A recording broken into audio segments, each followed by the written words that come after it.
ગુનેગારોમાં જાણે પોલીસનો કોઈ ખોફ જ ન રહ્યો હોય તેવું લાગી રહ્યું છે। નાનપુરા ડચ ગાર્ડન પાસે પાણીપુરીની લારી ચલાવતા પિતા પુત્ર પર 3 બદમાશોએ જીવલેણ હુમલો કર્યો, જેના પગલે અટવા લાયન્સ પોલીસે હત્યાની કોશિશનો ગુનો નોંધ્યો।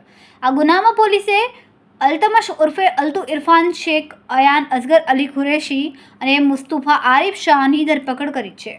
વધુમાં પોલીસે જણાવ્યું કે ત્રણેય આરોપીઓ 26મી તારીખે રાત્રે નાનપુરા ડચ ગાર્ડન પાસે પાણીપુરીની લારી પર પાણીપુરી ખાવા માટે ગયા હતા। પાણીપુરી ખાધા પછી ત્રણેય જણાએ ચણા ખાવા માટે માંગ્યા હતા। પિતા પુત્રએ ત્રણેયને ચણા પણ આપ્યા હતા, જોકે ચણા બરાબર ન લાગતા હોવાનું કહીને ગાળાગાળ કરી હતી। આથી પિતા પુત્રે અપશબ્દ ન બોલવા બાબતે કહેતા ત્રણેય જણા ગુંડાગર્દી પર ઉતરી આવ્યા હતા। ત્રણેય પહેલા પિતા પુત્રને ટેકા મૂકીને માર માર્યો, બાદમાં પાણીપુરીવાળાના પુત્ર ભાનુ પ્રતાપ પર અલ્તમશે જાનથી મારી નાખવાના ઈરાદે ચપ્પુ વડે 2 ઘા ઝીકી દીધા હતા।